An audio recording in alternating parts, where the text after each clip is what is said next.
Okay, check to make sure it's streaming. Yes, we are live. Okay, Goranga. Okay. इसके muted में क्यों हुई? Whoops. I definitely have to. I have to. Wait a second. I have to keep everybody quiet. You don't. Yeah, I just got finished from dancing Bharatanatyam today, so it was very successful. This is my Arn Getram. So anyway, it's a joke. I was actually attending 3 devotees are in Getram today. It was very nice. Very expert dancing, dancers being trained up by my disciple Champakalata. So it was very nice, very expert. I was impressed. Something I have no idea how to do in this lifetime. All right. So on that happy note, we are going to chant. Let me get the guitar.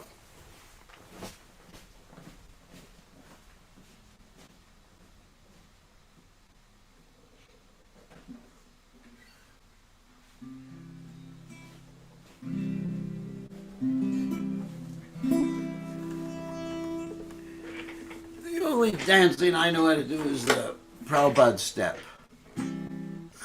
Doesn't take much training. It's just back and forth, back and forth, back and forth, back and forth. Raise your arms up and do the Hare Krishna. Put your right foot out and your left foot back and do the Hare Krishna, and that's what it's all about. Anyway, so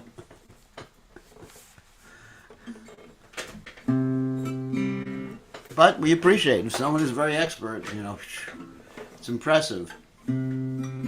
All I can do is do it putting my right foot out and my left foot back and raising my arms. That's what I'm capable of doing, and nothing else. And playing a few simple tunes on the guitar. Goranga Varite Ave Ulakat Sharir Atihare Morete Ayane Abibir Goranga Varite Ave Ulakat Sharir Atihare Morete Ayane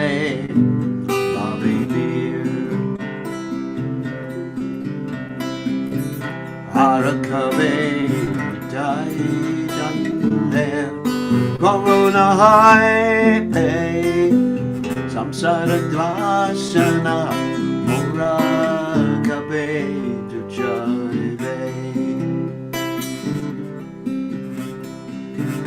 Harakave Dai Jandera Corona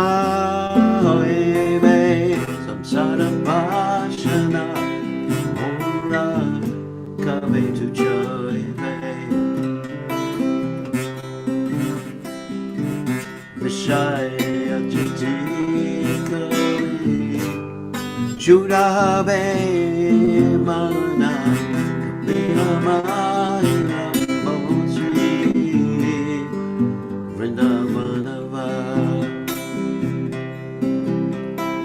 Vishaya Gabe Mana Kapeyama Rabushi Vrindavanava Rupa Ranatapare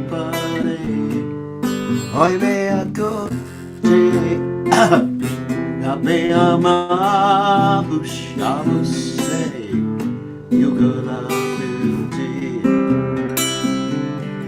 Baranatapari Hoy me ako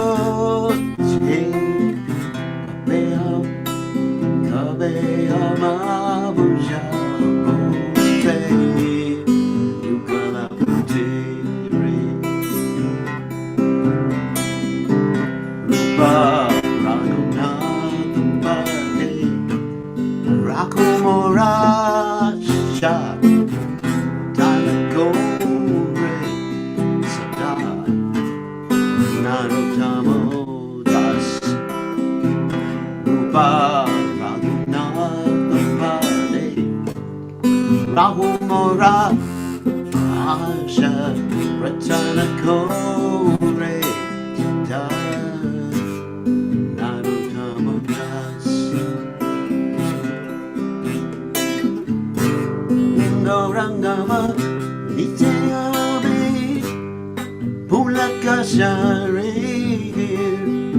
Ati Hate Ritainayane Avenir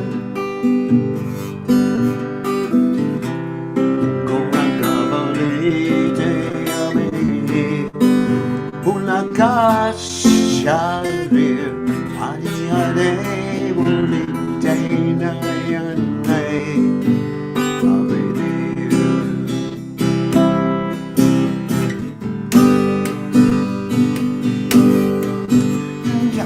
Prabhupada Prabhupada Jaya Prabhupada Prabhupada Prabhupada Prabhupada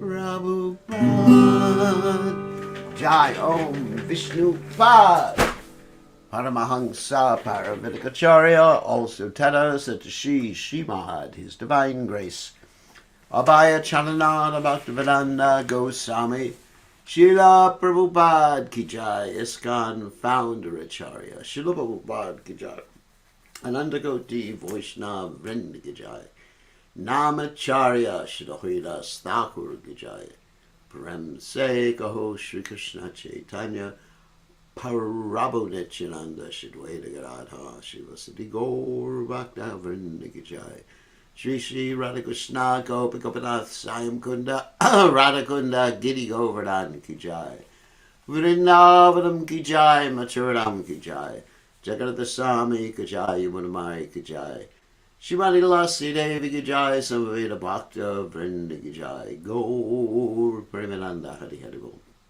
All glory is the assembled devotees. All glory is the assembled devotees. All glory is the assembled devotees.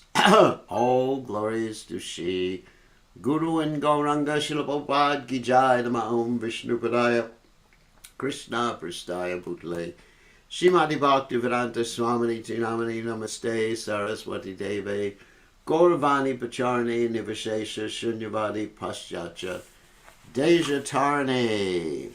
Prabhupada Ki Jai. Let's read the translation. When will that opportune moment come to me when I shiver upon chanting the name of Lord Gauranga? When will I cry while chanting Hare Krishna?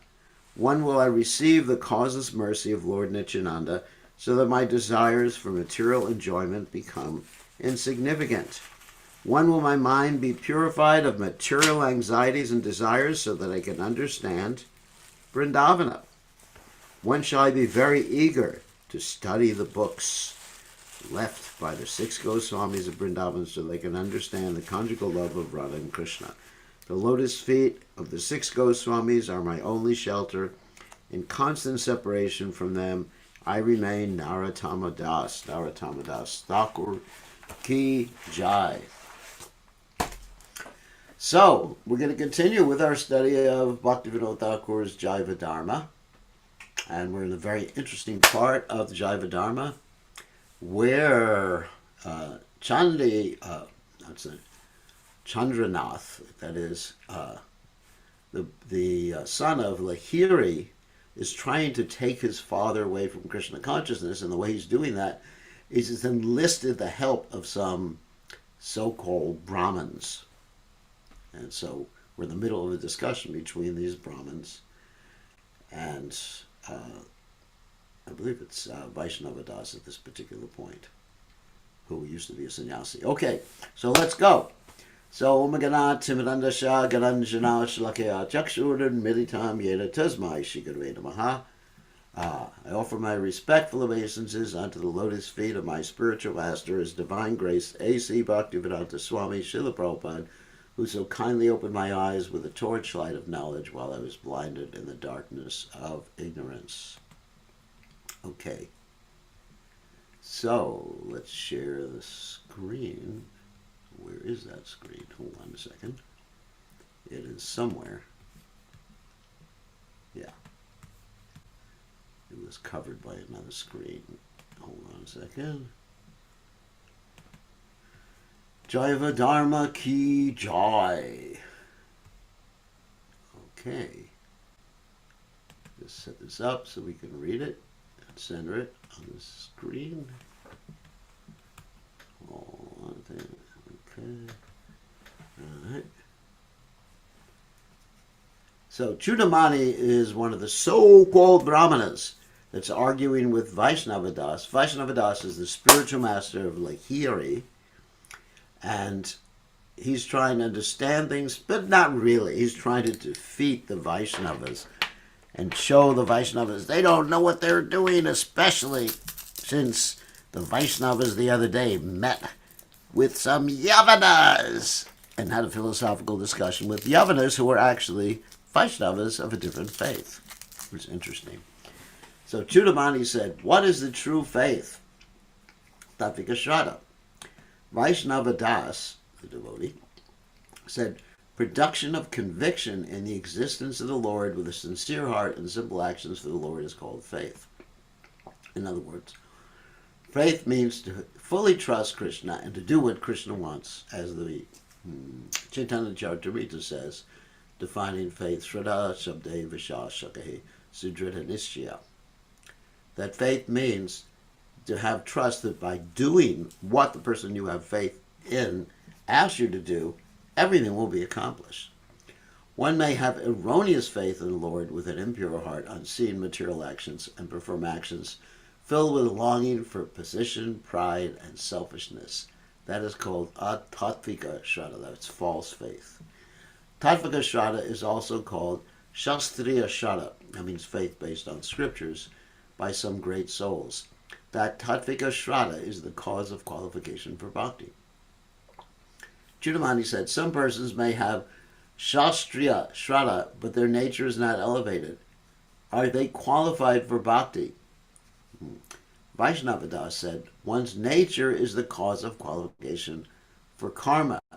It's not the cause of qualification for bhakti. In other words, ahoituki apratiyata.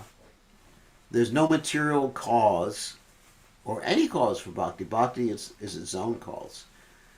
And Shraddha alone is the cause of qualification for bhakti. In other words, just trust in Krishna. In other words, Shraddha is the beginning of bhakti. Ado Shraddha. That's the statement of Lord Chaitanya. Ado Shraddha tata sadhu sangota bhajana kriya. In the beginning there's initial faith.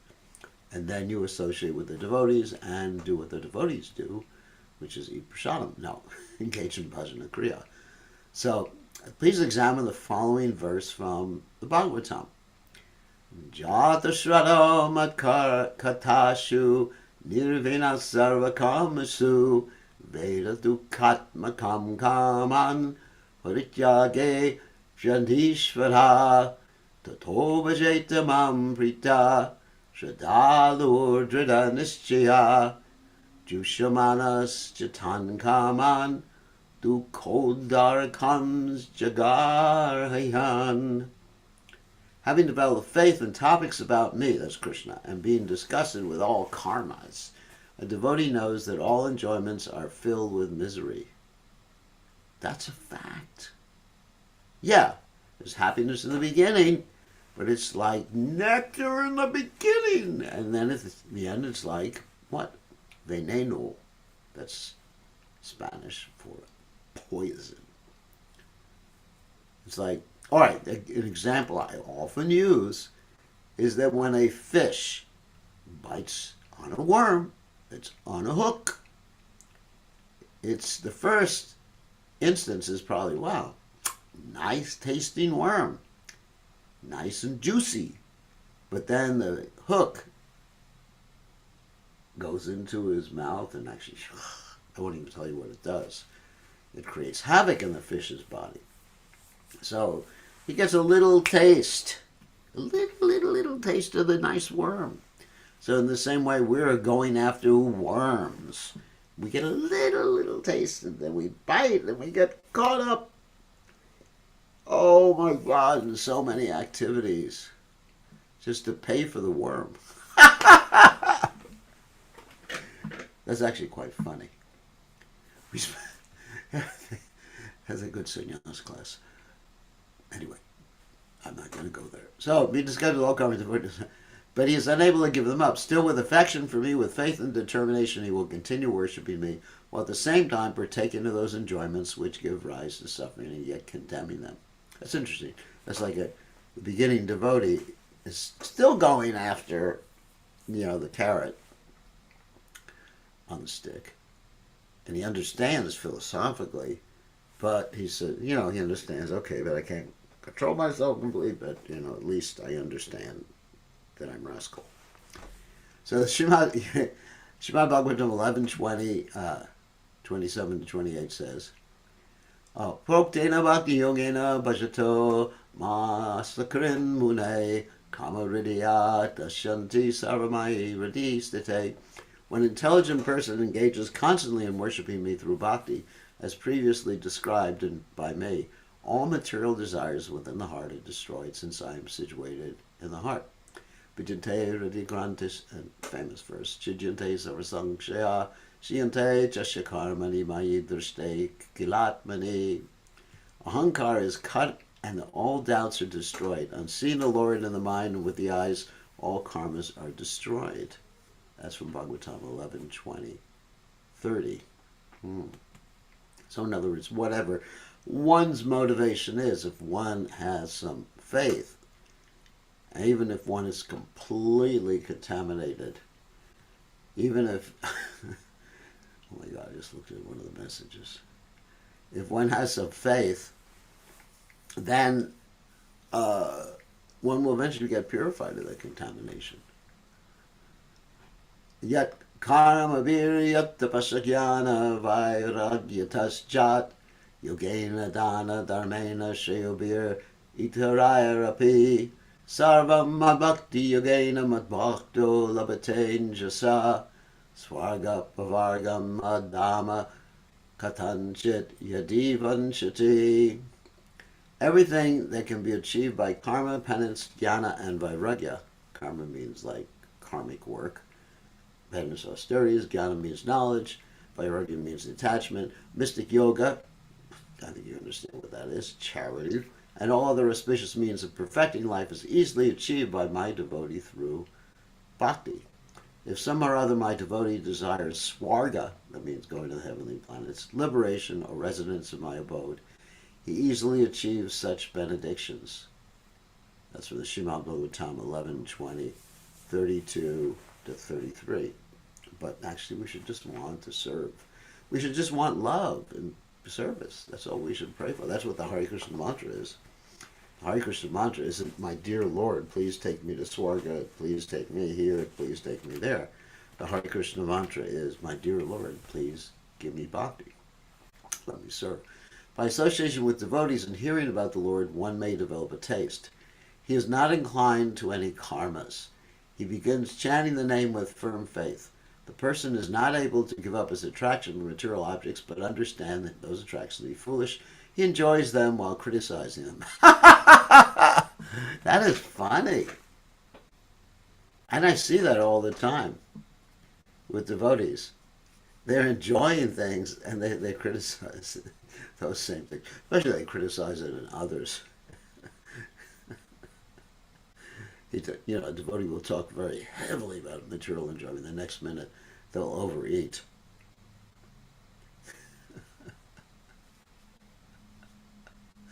It also could be a little hypocritical, but anyway, one should be honest about one's position. Hearing topics of the Lord, in a short time, all the desires in the heart are eradicated. By bringing the Lord into the heart, faults cannot remain. Quickly, the knot in the heart is cut. All doubts are eradicated and desires are destroyed. This is the Lord's eternal principle.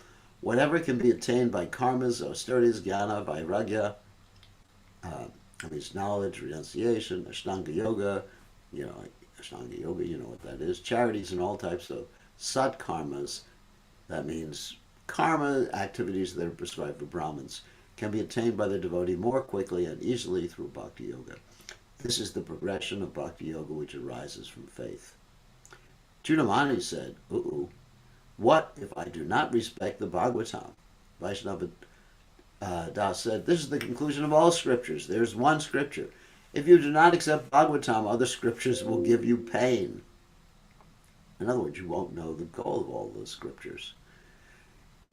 My goal is not to show many scriptures. Please deliberate on what is said in the Gita, accepted by all philosophers. All teachings are in the verse that you quoted when you first came here. 9:30 again. Apijetsu duracharo bhajate mam ananyabhak sadar eva samantavya samyag vyavastito.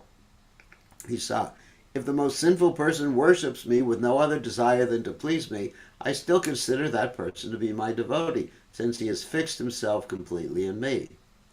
And the next verse, of course, is famous. Shipram bhavati dharamatma shastrim chanti minigachati kontiya pratijani nami bhakti pranashati. Very quickly he becomes a righteous person and becomes completely devoid of contamination. O son of Kunti, you should declare that to all that my devotee never perishes. And then again, Mami Partikapashutaye Vishu Papayonia Sri Vaishastata Shudras Tepi Yanti Paramgatim.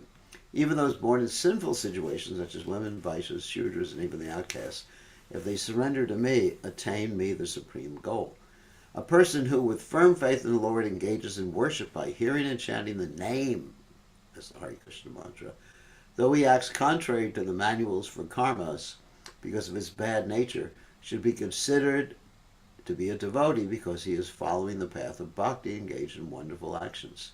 The conclusion is that one may make effort in varnashram and karma kanda. Another path is effort in jnana and vairagya, that's knowledge and renunciation, in jnana kanda. The third path is faith in the name and topics of the Lord and devotee association. These three paths sometimes become one yoga of progressive stages. In other words, there's different rungs on the yoga ladder. Prabhupada describes this in the 6th chapter of the Gita, and are manifested with the names Karma Yoga, Jnana Yoga, and Bhakti Yoga. Sometimes they are practiced separately. The practitioners are called Karma Yogis, Jnana Yogis, and Bhakti Yogis. Among them, the Bhakti Yogi is the best because there is unlimited auspiciousness in performing Bhakti Yoga by itself. In the 6th chapter, one can see the conclusive statement at the end of the 6th chapter of Bhagavad Gita, another famous verse, 647, Yoginam api sarvesham madgatena antaratmana shadavan bhajate yomam same yuktatmo mataha.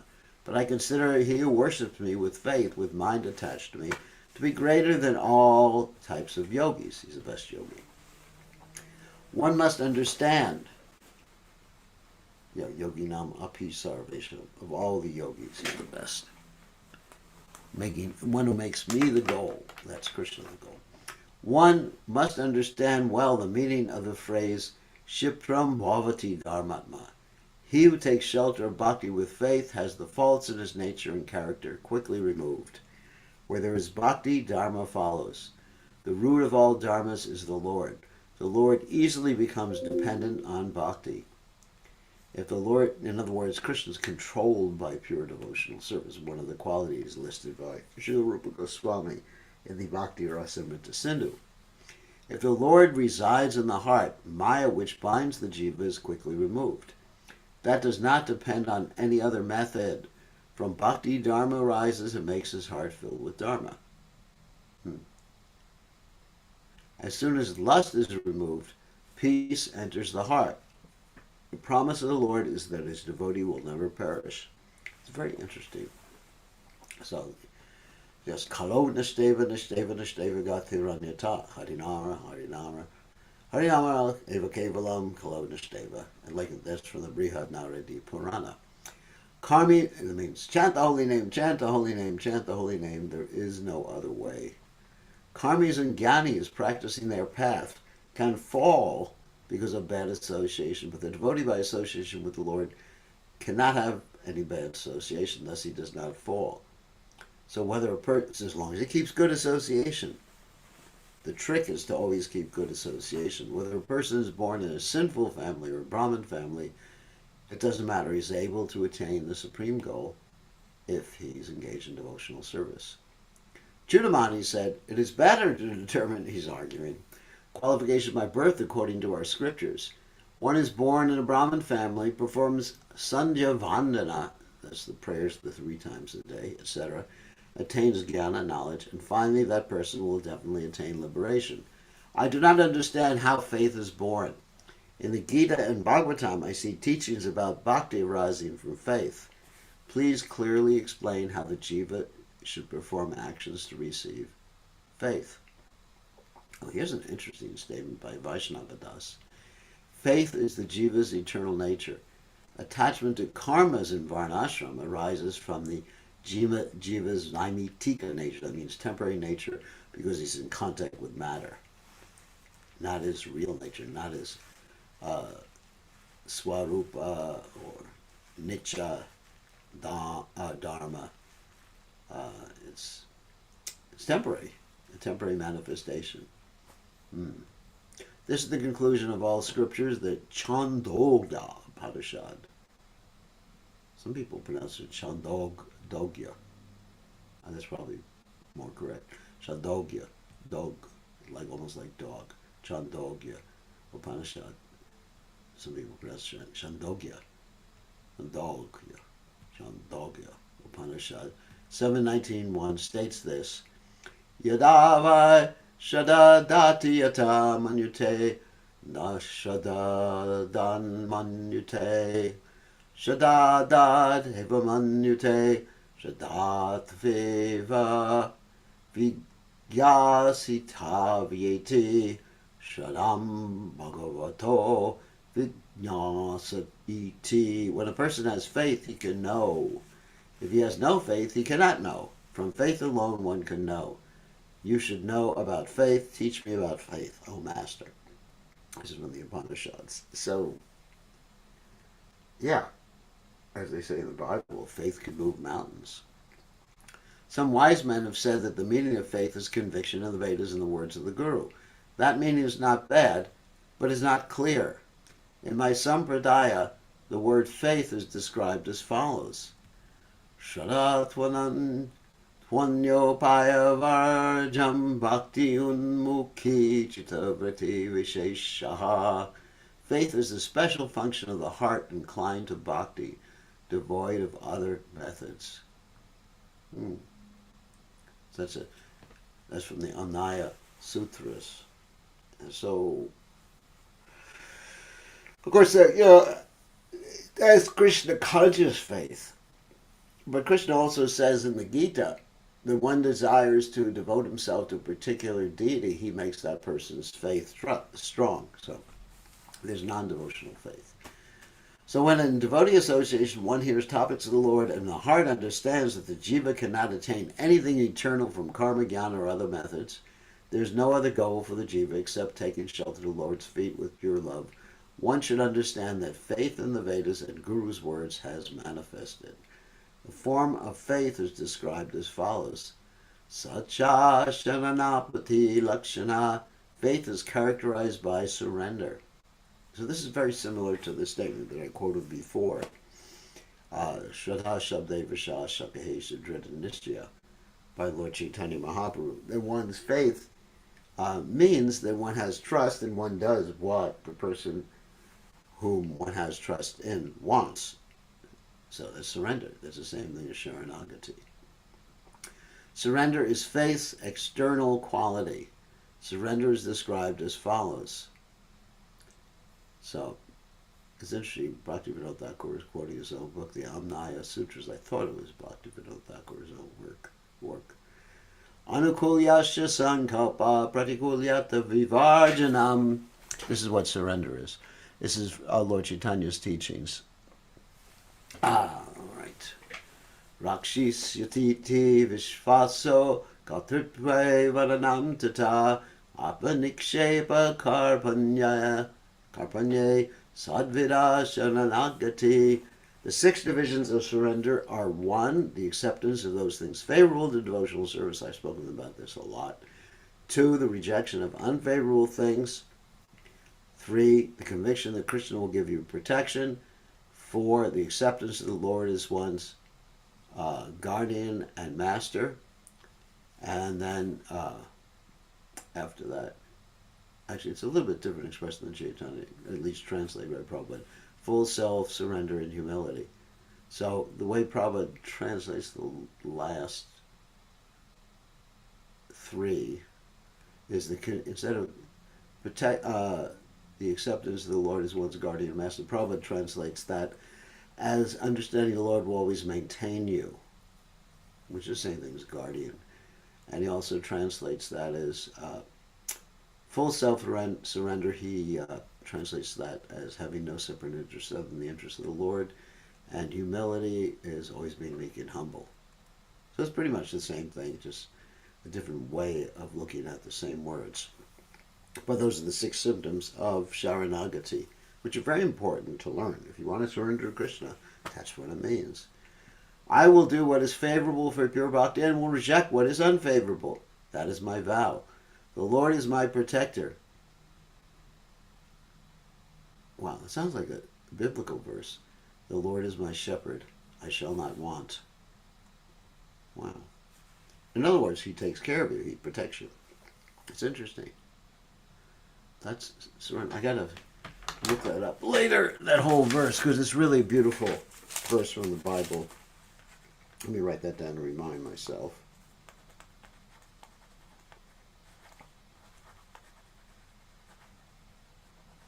Lord is my shepherd, I shall not want. Because that illustrates Sharanagati, that verse in the Bible. I will do what is favorable for pure bhakti and reject what is unfavorable. That my vow. The Lord is my protector. I have faith that Jnana Yoga and other processes cannot accomplish this. I gain nothing by my own actions. I cannot protect myself. I will serve the Lord to the best of my ability. He will protect and nourish me. That's maintain me. This is my conviction. Who am I? I am His, and I do my actions by His desire. That is how I offer myself. Atmani Vedana. I am worthless and miserable. That doesn't mean depression. Krishna considers me worthy or worth something. But, without serving Krishna, I am miserable. That's a fact. So, let's see, one thing I wanted to comment. Protect and nourish me and serve the Lord. Okay, anyway, that's pretty self-explanatory. Being situated with a heart which makes this vow full of faith, conviction. This is really interesting. This is Bhaktivinoda Thakur's description of what Sharanagati is. And he does this in other places too, but here's, it's really interesting. Being situated with a heart which makes this vow full of faith, conviction, surrender, and humility is faith. The person who has developed this faith is qualified for bhakti. This is a shadow of the nature of the Nitya Mukta pure jivas. In other words, this is actually the nature of the Nitya Mukta pure jivas. And if one imbibes this even before becoming a devotee, you're imbibing that shadow. Therefore, this is the eternal nature of the jiva. All other types of nature are temporary and naimitika. So everything other than those 6 surrendering practices in terms of one's mentality are temporary. If something doesn't fall under one of those 6, really interesting. Oh yeah, I know what I wanted to talk about. He says the Lord will always maintain me. That also means that Krishna sometimes or always gives you information and facility to take care of yourself. So it's not, if you get sick, you just say, the Lord is my doctor. I shall not go to the doctor. No. The Lord has given you facility to go to the doctor. The Lord has given you a brain to know what to do. That's how He protects you. Not that He becomes your humble servant. You just sit there and say, where's the food, Krishna? You got to cook, and then you got to offer it. Chudamani said, I understand. Here you have not explained how faith arises. If faith arises by sat karma, then my position is strengthened. If one does not perform, sat karma here meaning your ritualistic activities, specifically the brahmanas. If one does not perform in an excellent manner sat karma, pious acts, and swadharma arising from varnashram, So really, the real Sat Karma is not just pious acts, it's eternal. It's Bhakti Yoga. And Swadharma is, Dharma is Jivera Swarup Mahoy Nitya Krishna Das. I'm eternally servant to Krishna. Arising from Varnashram, faith cannot arise. Since the Yavana has not performed Sat Karma, how can he be qualified for Bhakti? It's an interesting question. In other words, he hasn't done any of these preliminary activities. So how can he get faith? And Vaishnava Das says faith arises by sukriti. That means basically good activities is the definition of the word, but it means more than that.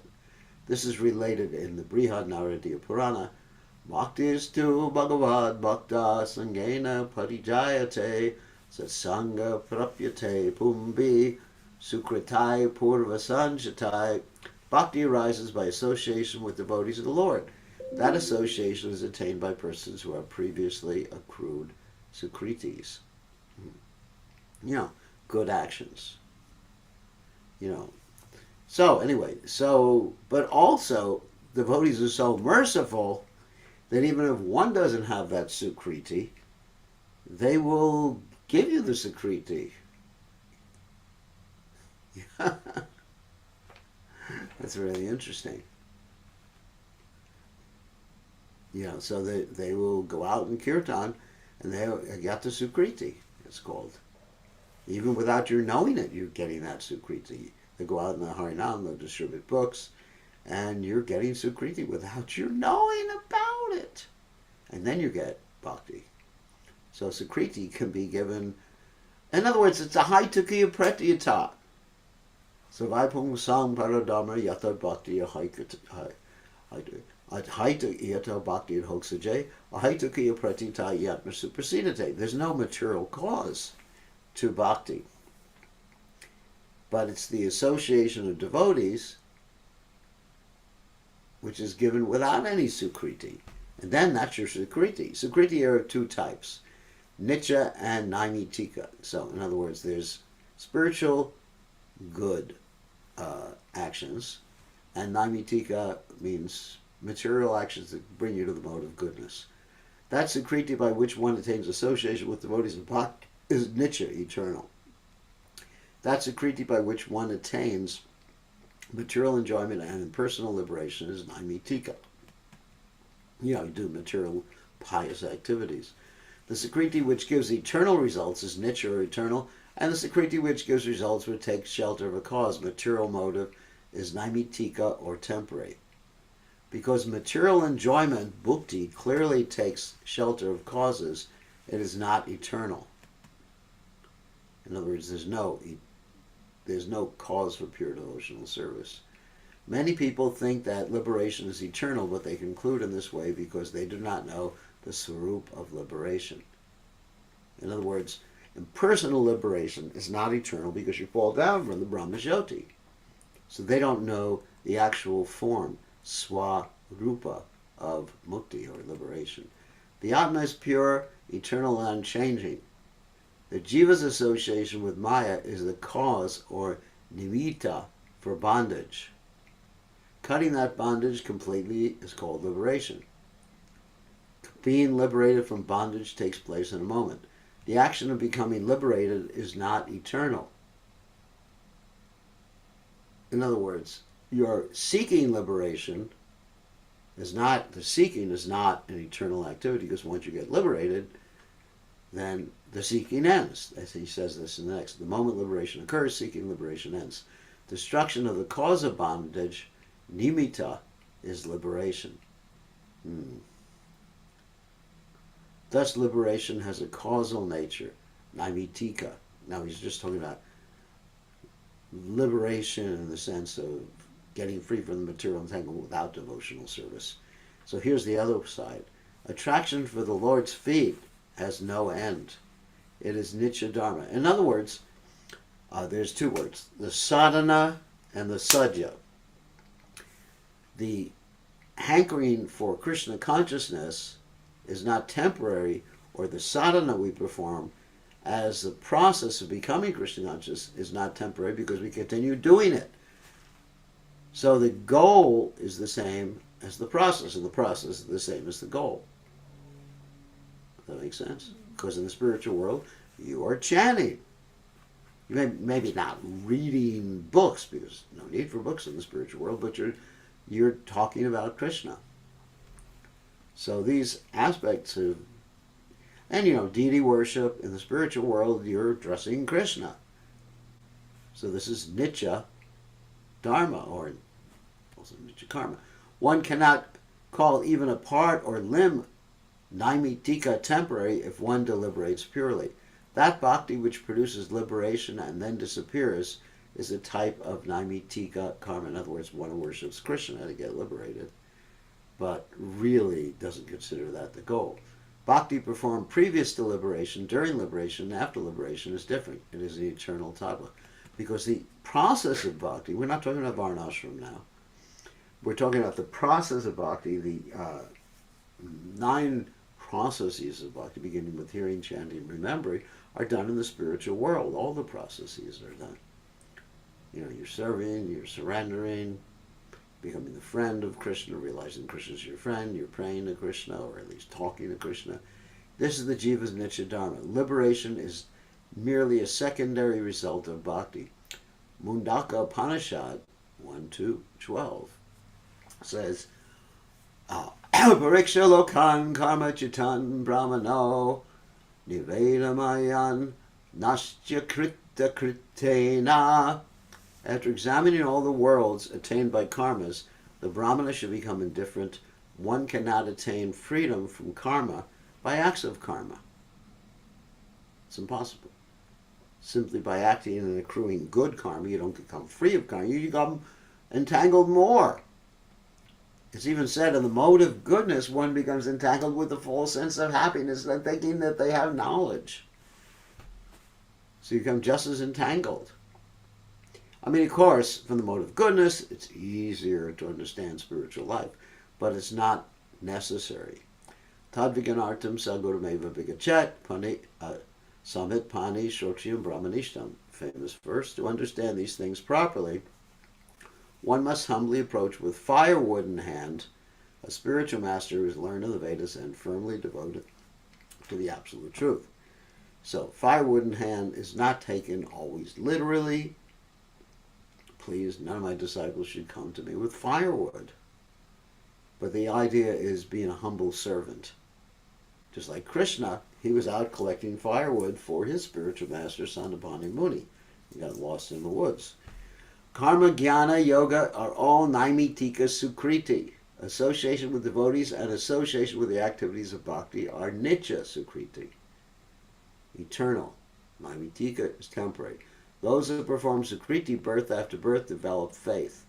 Naimitika Sukriti produces many results but not faith in pure bhakti. In other words, ultimately it's useless. Chudamani said, please clearly describe association with devotees and with the activities of bhakti. How are these activities a type of Sukriti? Vaishnavada said, association with devotees means conversing with pure devotees, serving them, and hearing their talks. Pure devotees perform activities of bhakti such as Nagara Kirtana, that means Harinam Kirtan, etc. By some means, contacting the activities of bhakti or performing the activities of bhakti is called associating with those activities of bhakti. Activities of bhakti are described in the scriptures. Cleaning the temple, offering lamps to Tulasi, observing Ekadasi, etc. Even though these activities of bhakti are not performed with pure faith or happen accidentally, they are Sukriti, which nourishes bhakti. And I mentioned accidentally means Gyata Sukriti. You're doing it without knowing. Like if anyone who's not a devotee opens up a door for an actual devotee, that's a Gyata Sukriti. Or eats prasadam, or hears the holy name. I mean, for example, when I was listening to the radio years ago, before, when I was a big demon, a little demon, not a big demon, when I was a little demon, and I heard Prabhupada chanting, that's a Gyata Sukriti. Yeah, because I heard the kirtan from the lips of a pure devotee, without knowing what I was hearing. I didn't know what the Hare Krishna Maha Mantra was, but I heard it and that was it. Boom. Love at first sight. When that Sukriti becomes strong, faith and pure bhakti in association with devotees can manifest after many births. Many interesting points being made here. One must consider one Shakti called the Shakti of the object. All the activities of bhakti have the Shakti to nourish bhakti. They do not require faith in their performance. So in other words, there's no prerequisite. And you get faith from doing those activities because you experience the result.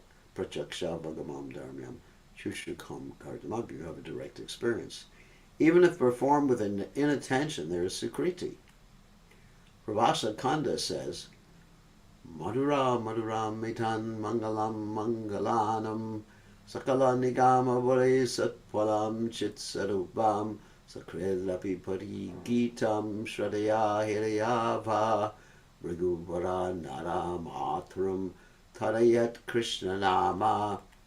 The name of Krishna is sweeter than the sweetest, the most auspicious of all things auspicious, the highest fruit in the tree of the Vedas, and is composed entirely of pure consciousness. Wow. O best of the Bhrigus dynasty, heard once with faith or in negligence, it can deliver any human being. That's from the Prabhasa Kanda, the Skanda Purana. And so that was my experience. Heard once with faith or in negligence. I didn't know what it was. It delivered me by Prabhupada's mercy. Lips of a pure devotee. All the Sukritis which nourish bhakti are nitya, eternal, good activities. Sukriti, or auspicious activities. When the Sukritis become strong, faith in pure bhakti and association with devotees arises. A person may be born in a Yavana family, like me, because of Naimitika sins. By the strength of eternal Sukritis, he develops faith in pure bhakti. What is astonishing about that? And, you see, that's how the Krishna conscious movement started. Prabhupada came, he was, not only with reference to me, but Prabhupada came, into the Lower East Side of Manhattan. And he simply had people chant. And look what happened. It was simply the holy name that did everything. And they didn't know what they were chanting. They were dancing. If you see the videos from the early days, some of them were dancing in what looked like a drugged out state. And yet here, the Krishna consciousness movement is here, stronger than ever today. It's all because of this point of Nitya Sukritis, which is really important. Really, really important. Of course, one gives up chanting. That's another thing. Don't give up the chanting no matter what. You can give up everything else but the chanting. You shouldn't give up everything else. But anyway, at least don't give up the chanting. Okay, so we're going to end here today. Tomorrow we have our Sunday feast here, so maybe a little bit different class. This is a really interesting subject matter about Nitya Sukritis. Okay, so then we will stop sharing because we don't like to share. And we will allow you to unmute yourselves. Hold on a second. Okay, so you are officially allowed to unmute yourselves. Who has a question? As we always say, type in the chat window, unmute yourself, or raise your little hand if you have a question. Very, very interesting discussion about Nitya Sukritis, Namitika Sukritis, and the cause of devotional service, and faith, which is the cause of devotional service, and how does faith arise. Such a just really, really basic, important discussion. So please, someone ask a question.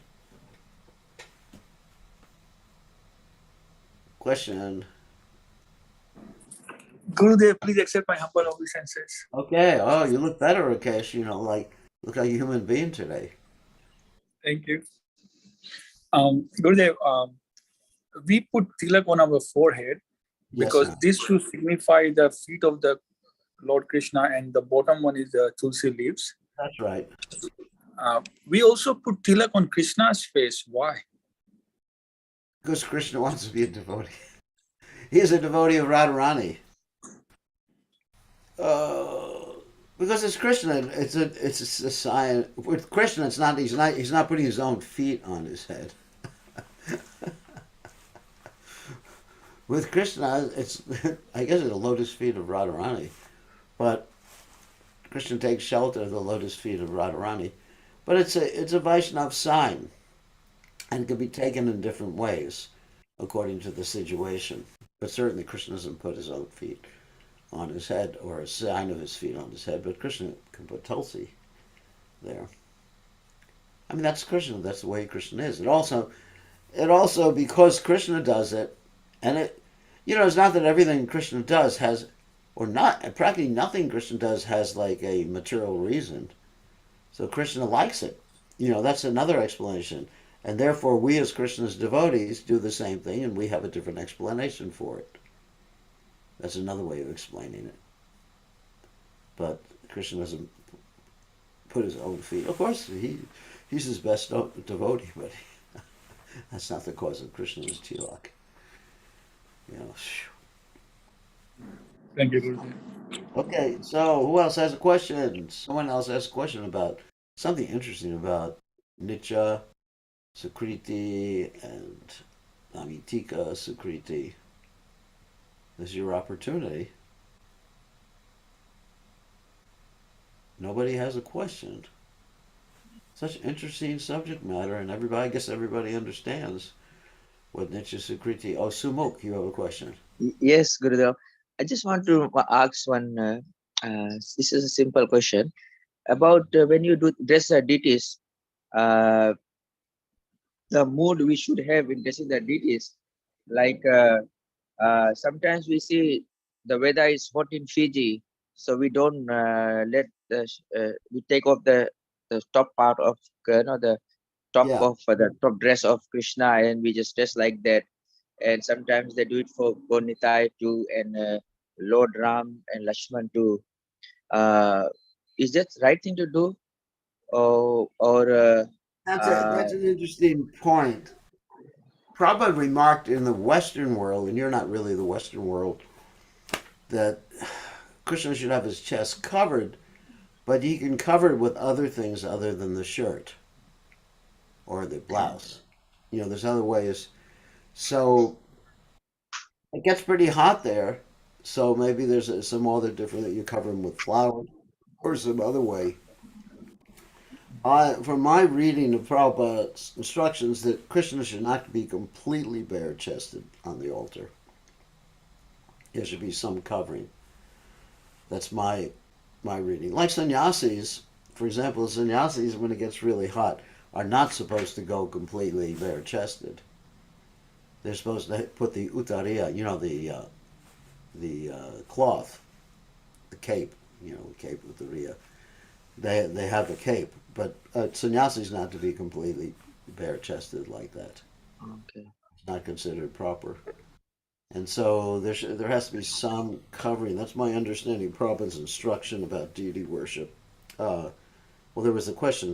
I think the question was about Gaur Nitai, whether they can do that with Gaur Nitai, and Prabhupada wasn't in favor of doing that with Gaur Nitai. It's an interesting question. But there doesn't necessarily have to be a blouse or a shirt or whatever. It can be some other sort of covering. You can be a flower outfit, but it's good to think of the deities in terms of the temperature rather than the time of the year, because in Fiji and Australia and New Zealand, you're the actual opposite of the northern hemisphere. So when it's cold here, it's hot there, and when it's cold there, it's hot here, right? Yes. Especially when you get into different climates like Australia.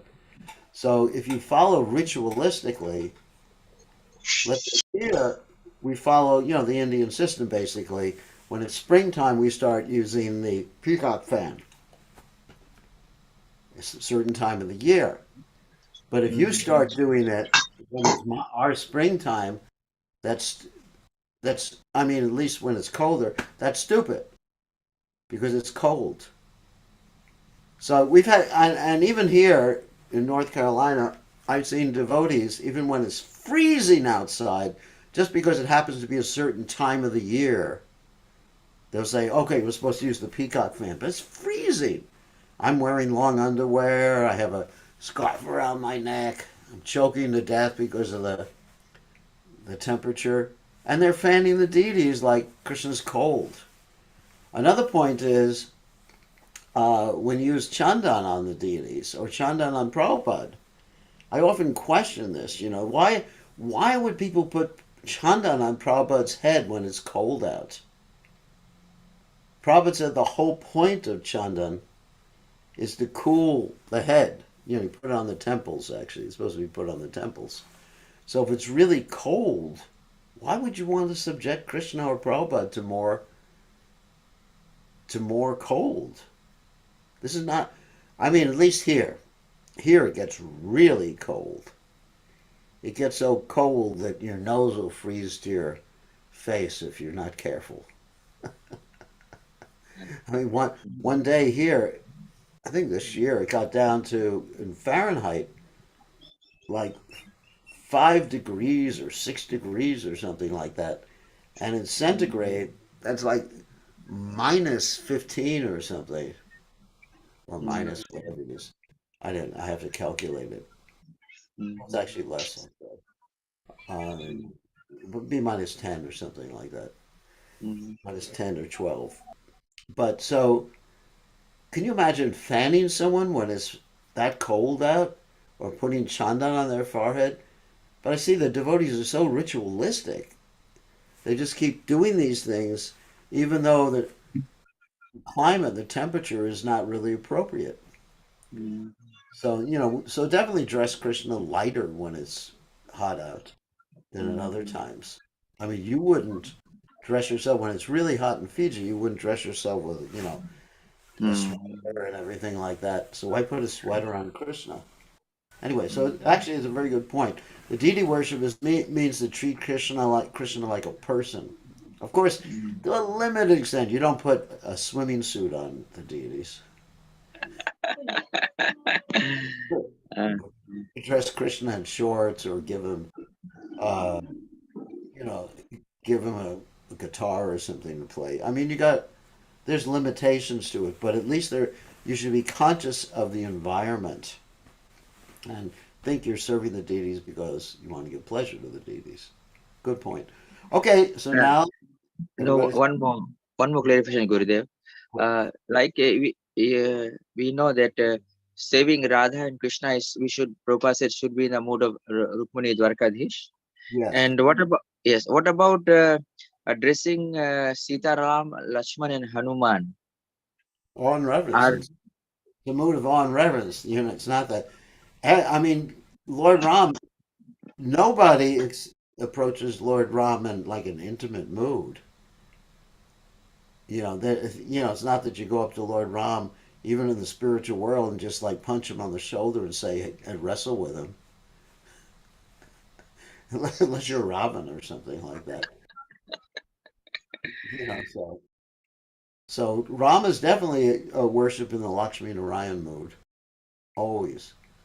You don't move up into like start kissing Lord Ram. He only has one person who's his consort, which is Sita, Ekapatni Vrata, not you. It's not that you're going to become the wife of Lord Ram or, dance with Lord Ram in the forest. That would be ridiculous. Okay, so time to end. Thank you very much. All glories to His divine grace. Srila Prabhupada, Srila Prabhupada.